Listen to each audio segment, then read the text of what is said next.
বাংলাদেশের সেনাবাহিনীর প্রধান জেনারেল ওয়াকারুজ্জামান সাহেবের, তিনি সেই ছবিটিতে নামাজের ইমামতি করছেন এবং তার পিছনে নামাজরত অবস্থায় আছেন বাংলাদেশের আমাদের মহামান্য প্রেসিডেন্ট জনাব চুপ্পু সাহেব এবং তার সাথে অন্য অন্য বিভিন্ন রাজনৈতিক, সামাজিক, প্রশাসনিক এবং সেনাবাহিনীর বিভিন্ন কর্মকর্তা, যেটা দেখে মনে হয়েছে একটি এলিট শ্রেণীর অনেক সুধীজন সেখানে উপস্থিত ছিলেন। আমি নামাজের দৃশ্যটা নিয়ে আলোচনা করতাম না, এজন্যই করছি, আমাকে আপ্লুত করেছে এই নামাজের দৃশ্যটাতে। একজন সেনাবাহিনীর প্রধান আমার দেখা দৃষ্টিতে এই প্রথম হয়তো আমাদের বাংলাদেশের কোনো একজন জেনারেল, কোনো একজন সেনাপ্রধান ইমামতি করছেন এবং সেই ইমামতিতে বাংলাদেশের পদের বলে সর্বোচ্চ পদের যে জায়গাটা সেটা হচ্ছে রাষ্ট্রপতি। সে যে দলের হোক, যে মতের হোক, কিন্তু সম্মানের জায়গায় একজন রাষ্ট্রপতি তার পিছনে নামাজ আদায় করছেন এবং ইমামতি করছেন আমাদের জেনারেল ওয়াকারুজ্জামান সাহেব।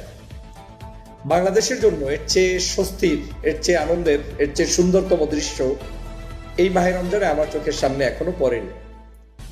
আমি জেনারেল ওয়াকারুজ্জামান সাহেব সম্পর্কে পূর্বেও বিভিন্ন সময় বলতাম যে তিনি একজন ঠান্ডা মাথার মানুষ, খুব তীক্ষ্ণ বুদ্ধি সম্পন্ন, ধার্মিক, বাংলাদেশের মানুষের মন, মগজ, চিন্তা চেতনা তিনি লালন করেন। এদেশের জনগণের জন্য স্বস্তিদায়ক একজন সেনাপ্রধান তিনি।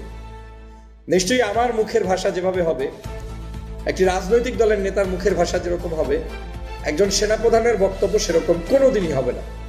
এটা যারা বোঝে না তারা হচ্ছে আহাম্মকের স্বর্গে বসবাস করছে। একজন সেনাপ্রধান রাষ্ট্রের তার পরে যে দায়িত্ব আছে সেটা তিনি পালন করবেন। তার একটা বক্তব্য আজকে না হলেও 20 বছর পরেও চুলচেরা বিশ্লেষণ হবে, তার এই বক্তব্যের খুঁটিনাটি আলোচনা হবে। সেনাপ্রধান কখনোই কারো উপরে রাগ, বিরাগভাজন কিংবা শক্তি প্রয়োগের মানসিকতা দেখিয়ে তিনি সেনাপ্রধান হিসেবে সেনাবাহিনীর সুনামকে রক্ষা করতে পারবেন না। তো যাই হোক, সেটা ভিন্ন আলোচনা। সে কারণে সেনাপ্রধানের অনেক কার্যক্রমই হয়তো নীরবে নিবৃতে তিনি করে যাচ্ছেন, তিনি প্রকাশ করছেন না। যেমনটা শেখ হাসিনা চাইলে সবই প্রকাশ করে দেয়, আমি এটা করেছি, আমি সেটা করেছি। ধর্মের নামে কিছু করুক কিংবা না করুক সেটাকে প্রচার করে বেড়ায়। জেনারেল ওয়াকারুজ্জামান সাহেবের যেটা সমস্যা আমি বুঝতেছি সেটা হচ্ছে এত সমালোচনা হয়, কিন্তু তারপরেও তিনি তার মুখ খুলে এই সমালোচনার জবাব দিতে গিয়ে প্রমাণ করতে চান না যে আমি এটা করেছি। আমি ইউটিউবে কিংবা ফেসবুকে ডক্টর ফয়জুল 10টা কথা বললে তাতে তার কিচ্ছু আসা যায় না।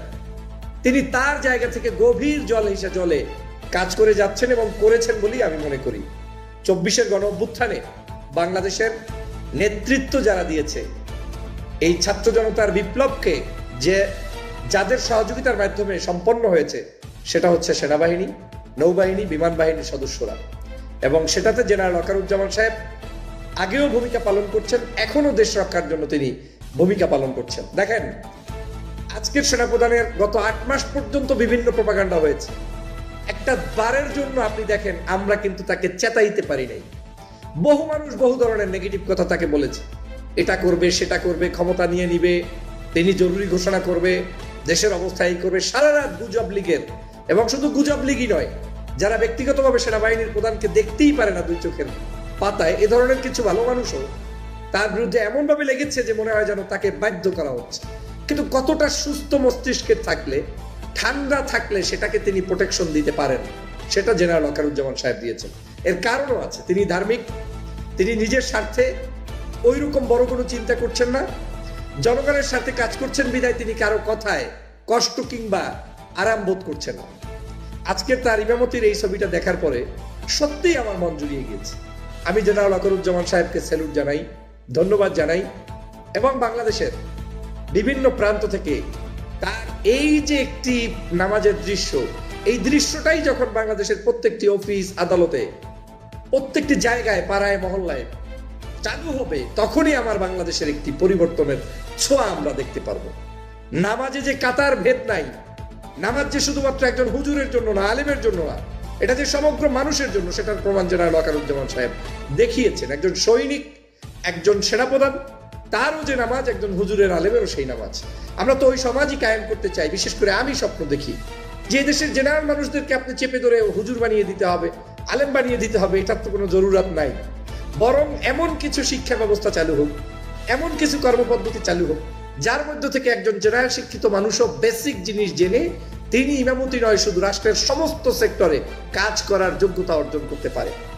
জেনারেল ওয়াকারুজ্জামান সাহেব আমাদের জন্য একটা দিকপাল, আমাদের জন্য একটা সত্যিকার অর্থে রহমত স্বরূপ।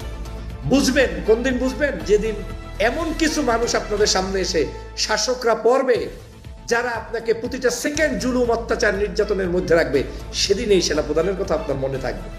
এত যন্ত্রণা দিচ্ছি আমরা অনলাইনে অফলাইনে, এত গালিগালাজ তিনি খাচ্ছেন স্বাধীনতার এই যুদ্ধে অংশগ্রহণ করার পরেও, যেই লোকটি 5ই আগস্ট প্রকাশ্যে আমাদেরকে সহযোগিতা করেছে, তার সহযোগিতা ছাড়া অসম্ভব বাংলাদেশের স্বাধীনতা হয়। এত চ্যাংড়া স্বভাবের মানুষ দিয়ে স্বাধীনতা হয় না, এত সহজ না।